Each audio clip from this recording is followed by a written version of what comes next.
Tony D and Little Jones asleep on the couch, and this is a screenwriter's rant on Play Dead, starring Jerry O'Connell as a coroner who does some pretty sick things. Smash like and subscribe. Thank you for smash liking and subscribing. Check out my books, links in the description. Comedy Horror in South Jersey. It's the Pineys. Books 1 through 10 available at Amazon.com. Don't forget Kindle. Unlimited is free. This is one of my little nightmares. The premise is there's a coroner, and he's in the black organ market game. They bring him victims, or he gets them. I'm not sure which.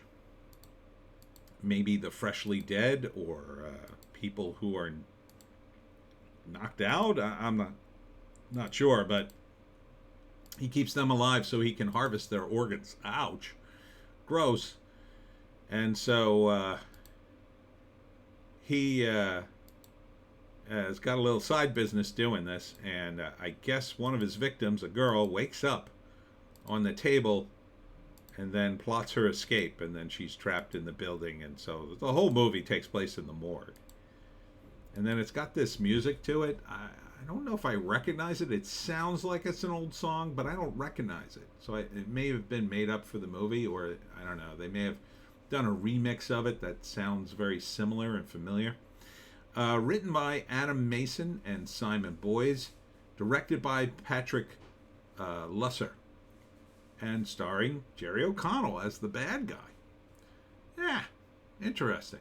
He's getting older now, so now this is his creepy role.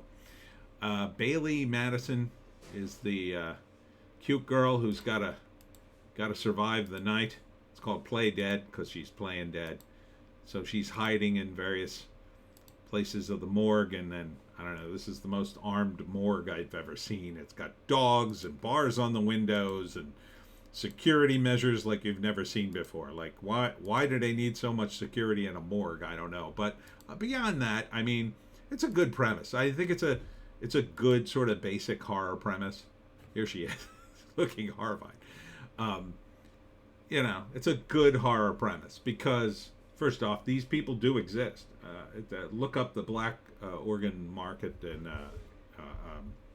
what's the name? Albania. Yeah, it's a big deal.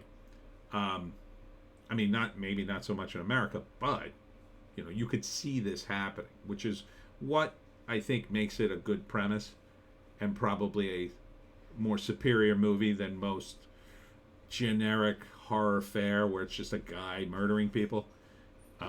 Plus, you got Jerry O'Connell. He's not a bad actor. He's famous enough. You've seen him before. Plus, he's kind of got leading man good looks. So you can imagine a guy looking like him kind of getting away with it because he can sort of use his charisma to talk his way out of things. So, and they even make him out to be like a family man in his real life because he's got pictures of himself and his wife and his kids, and he's saying goodnight, to his family when he starts the night, the morgue, and so he's one of these guys that can act a bit, and he's motivated by money, not just craziness. So it all sort of comes together until this girl ruins his scheme. So first act, probably the setup of him and her getting into the morgue somehow. Maybe she gets drugged at a bar or something by some guy who's sweet talking her, and then she wakes up there. Or probably she gets knocked out, and then the next scene is him showing up to work, doing his business, and it seems relatively normal, and then she wakes up. And at first you think, oh, maybe he's a normal coroner. He'll just help her. But then she sees something that indicates, oh no, she's cutting into like a drugged up guy who's clearly dying, but he can't move kind of thing. And then she plays dead. And then he overlooks her, and then she starts plotting her escape. So the second act's all about her trying to escape the building, and then the third act is her turning the tables on Jerry O'Connell. Probably around halfway through the movie, he figures out she's running around. So yeah, here's the guy buying the organs, or maybe they don't know. See, there he is. So yeah, I can see this movie working. And it's a good low budget premise. I mean, it's you're gonna be stretching credulity a little bit, trapped in the morgue all night long. But I mean, it's a low budget thing. What else are you gonna do? Or maybe she's the nurse. Here they are. It looks like they're talking together. She is in scrubs. Face looks a little weird in that still, though. Or maybe that's after she's captured by him. She probably stole the scrubs after she woke up. She tries to kill him and he keeps overpowering her. Again, that's another good premise because she's smaller, more petite. He's a man. She's got to hopefully get a good shot in and run away. So I'm not sure how this could end other than maybe Jerry O'Connell ends up on the slab and somebody else starts taking out his organs as he's like, that would kind of be the just ending. I think he just dies. Or maybe she takes out his heart to make sure he's dead, drugs him up, and then does to him what he's done to other people. I don't know. That would be kind of gruesome. Or he just dies at the end. She tries to help a dude get out. I don't think he makes it. This looks like a guy who ends up dead. I think there's another shot of him dead in another scene. Oof. It's creepy. It's creepy. Would I see it? I might. I like Jerry O'Connell. I think he's a fun actor. I think the guy never got a really good role, other than Sliders and, when he was a kid, Stand By Me. As a leading man. And he had the looks. He had the physique, certainly. Never really caught a break, It's a shame. Hot wife, though. Smoking hot wife.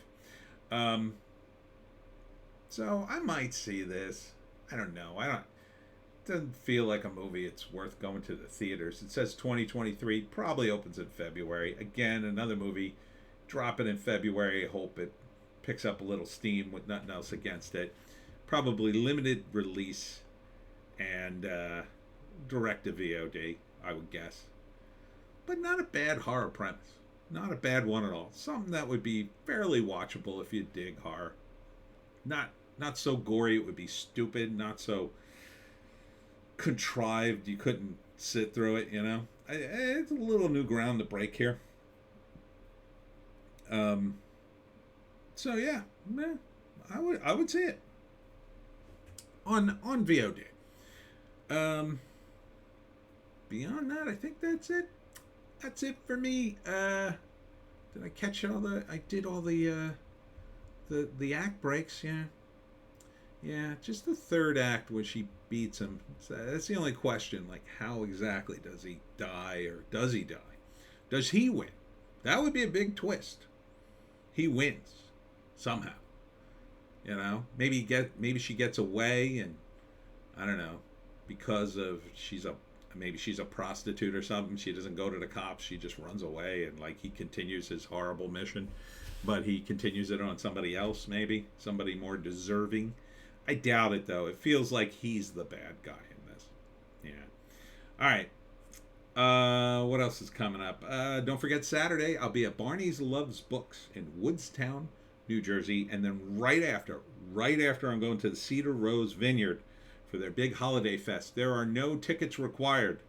They reminded me today, no tickets required to come out to the vineyard and check out all the vendors and stuff. I don't know if they'll have free wine. Probably not free wine, but I'm sure they'll be selling wine. If you like wine, come on out to the Cedar Rose. I think you'll have a good time. And that's it. All right, I'm going to wrap things. We'll see you